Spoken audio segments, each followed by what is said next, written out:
बिहान उठाउँथ्यो जचुकारीको साइरनले, आँगनमै बस्थ्यो रेलको छुकछुक। छिमेकीको गाउँबाट आउँथ्यो ताजा तरकारी र दुध, साथमा ल्याउँथ्यो खेतको मिठो सुगन्ध।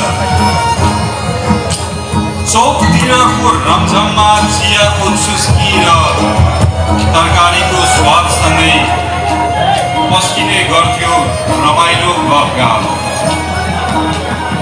कोही सम्झिन्थे बिपीलाई र कोही सम्झिन्थे बाबुलाई, कोही सम्झिन्थे बिपीलाई र कोही सम्झिन्थे बाबुलाई। कसैले चर्चा गर्थ्यो सचिनको र कोही सम्झिन्थे राजु काजीलाई।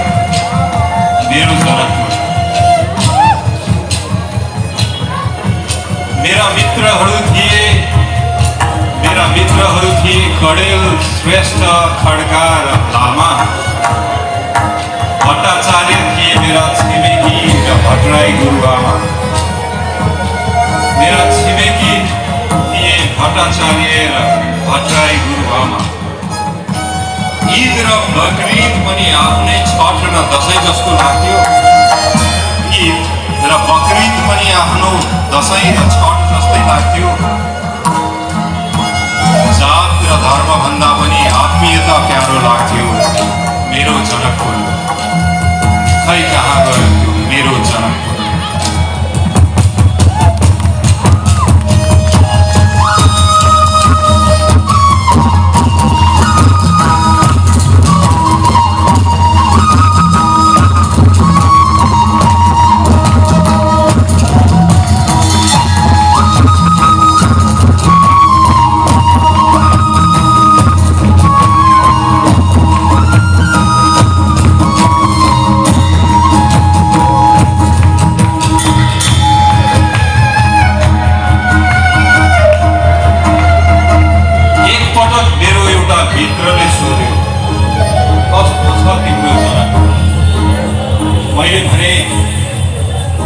जनकपुर एउटा सुन्दर आत्मा हो, तर वस्त्रमा केही दाग लागे जस्तो छ। एकपटक एक मित्रले सोधे, कस्तो छ तिम्रो जनकपुर? मैले भने, जनकपुर एउटा एकदमै असल आत्मा हो, तर वस्त्रमा केही दाग लागे जस्तो छ। मेरो जनकपुरलाई केही जनकपुरवासीकै आँखा लागे जस्तो छ। मेरो जनकपुर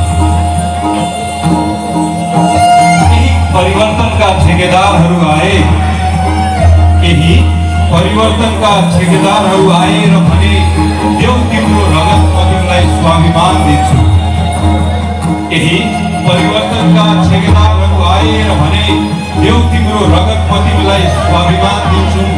हामीले दियौँ हाम्रो रगत, तर उनीहरूले आफ्नो आफन्तलाई गर्न चलाइदिए। मेरो जनकपुर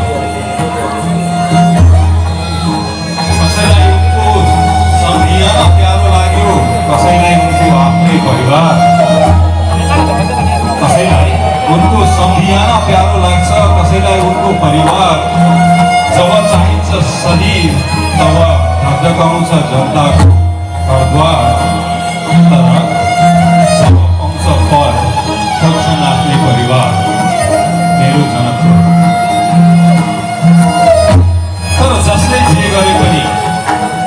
जसले जे भने पनि यो हो मेरो जनकपुर,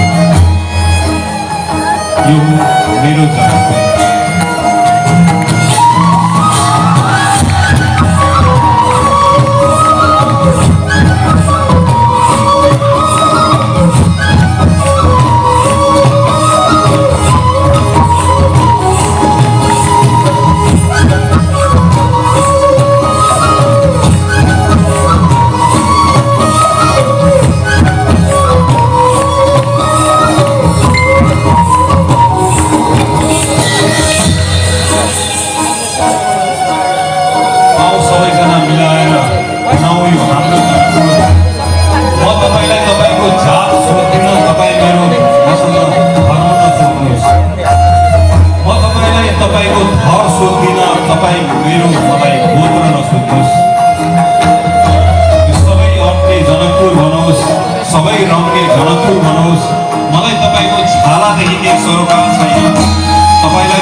समस्या नहोस् यो मेरो आऊ हामीले नबनायो भने बन्ने छैन यो जनकपुर फेरि पुरानै जस्तै सजिने छैन यो जनकपुर आऊ मिलेर बनाऊ यो जनकपुर तपाईको जनकपुर मेरो जनकपुर यो हाम्रो जनकपुर जनकपुर